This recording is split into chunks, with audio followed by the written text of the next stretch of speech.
So, welcome to a Tuesday edition, June 23rd, 2026 episode of the Mind of Sai Marie. Now, today this is a solo episode. Um, I have been moving for the last week into a new home, so I have been a bit quiet lately, but I figured I would take a moment to talk about something today that has been kind of stewing in the back of my mind the last few days. Um, there's a lot to unpack here, but it's exhausting to navigate, but it's entirely systematic. When people on the internet or even in real life slap labels on people like too much, too emotional, or too sensitive onto a trauma response, because they aren't actually making an observation about emotional capacity, they are executing a defense mechanism to protect their own comfort. So, I want to take a moment to look at how these dynamics intersect, from the suppression of truth to the cultural engineering that sets women up for exploitation. So, number one is the weaponization of the quote unquote too much. The labels of being hypersensitive or overly emotional are almost exclusively reserved for people who refuse to play along with unspoken social scripts. When someone shares a trauma response or a painful truth, it forces the listener to confront an uncomfortable reality. For most, it's easier to pathologize the person speaking the truth than it is to dismantle the environment that caused the harm. And this is really important to pay attention to right now. People don't typically actually want the truth. What they want is loyalty. And so, loyalty over truth. In many social circles, institutions, and systems, this is prioritized. They want compliance over honesty, obedience. And so they want the loyalty of your silence to keep the peace, and they view individual truth as a threat to the status quo. So if your story challenges a shared narrative, the collective response is often to tone police you until you become small enough for them to tolerate or ignore. Then comes in, second to that, cultural grooming and, of course, the patriarchy. Society systematically conditions women from infancy to accept behaviors that mimic affection but function as control.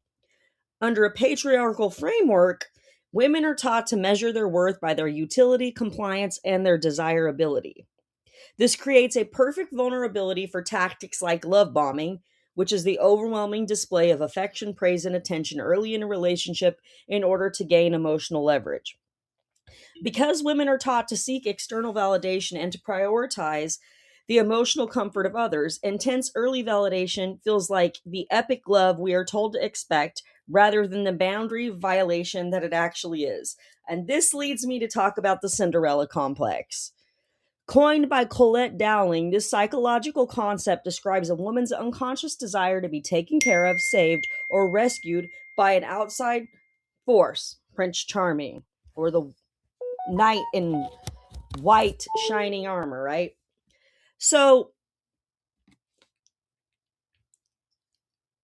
this situation, the setup, pop culture and traditional upbringing drill this fairy tale narrative into young minds, especially developing young girls' minds, so that they feel that their current state is incomplete and safety and fulfillment must arrive by a savior who usually comes in the form of a husband. But this is not good. It's a trap because the Cinderella complex primes girls and women to mistake control for protection. When a toxic or predatory dynamic begins, the red flags are easily dismissed because they look exactly like the passionate, sweeping rescue mission that they are conditioned to look for. So, this brings me to the third thing: generational rage and intersectionality. When women express clear, justified anger or emotional intensity regarding these traps, society acts baffled. The question, why are they so emotional, ignores centuries of historical context. The emotional responses witnessed today, the fierce refusal to back down, the deep seated exhaustion, the sharp edges, are not isolated incidents. They are the inheritance of generational rage. This starts with systematic oppression, leading into enforced compliance, leading into suppressed truth, leading into generational rage. This rage is compounded heavily when looking through the lens of intersectionality. The experience of oppression is not uniform. It multiplies based on race, class, identity, and socioeconomic status. A marginalized woman doesn't just navigate the baseline patriarchy. She has to navigate a system that simultaneously fetishizes, exploits, and silences her at multiple distinct pressure points.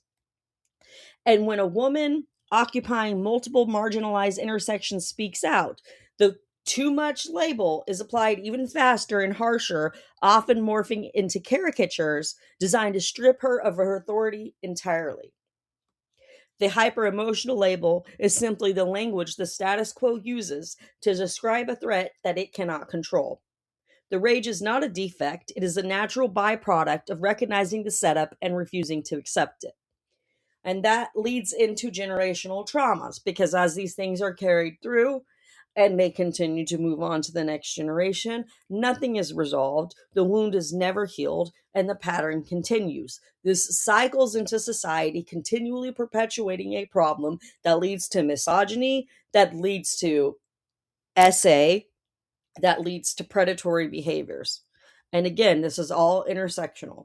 So it's really important that we really emphasize and highlight how the patriarchy in so many different ways has eroded not just women, but men's perception and how they relate to life as well. Patriarchy truly does damage everyone. And these situations and these complexes like the Cinderella complex and the father wounds that are caused in young girls, leading them to believe that they could find this perfect husband that's going to make everything okay and they're going to live happily ever after, is exactly what I described. It is a fairy tale that is not realistic, but it is packaged and sold and has been packaged and sold to developing young girls and women for generations now, to the point that that is what they often expect. But over the last 20 years, especially with different things that have happened, we were moving more progressively, of course, to understanding that these things were not healthy, and more women have opted out of relationships entirely because for the first time in their lives, women do not need men for anything other than a relationship if they so choose to. They do not need men for protection because the primary predator that women actually have to deal with is men. They do not need men for providing for them because they can work jobs and pay their own bills. They can buy their own homes. They can purchase their own vehicles. And they can pay for services from other people to maintain those vehicles and those homes. They can pay a landscaper to mow their yard, or they can learn to do those things themselves. I mean, highlighting that, for example, I just drove a 26-foot box truck with a 14-foot clearance to move myself and my family. I don't have a man in my life. I don't have any men actively around me. My father is dead. I do not have anyone that I can call to for a pickup truck to come help me move some furniture. It truly is just me and my daughter. I do have a 15-year-old son, and that is the only male that I have around me regularly. And yes, he did help us move, but the point still is my son watched his mother navigate driving a 26-foot long box truck.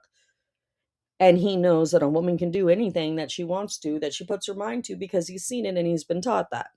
These are all things that, by experience and us being actively discussing and pointing out the errors of past generations and not dismissing them and not silencing them, but admitting that they happened and trying to find ways to resolve issues that have continued to last through the generations up to now so that people can finally heal, so that the next generation doesn't have to carry this toxic, systematic abuse forward with them.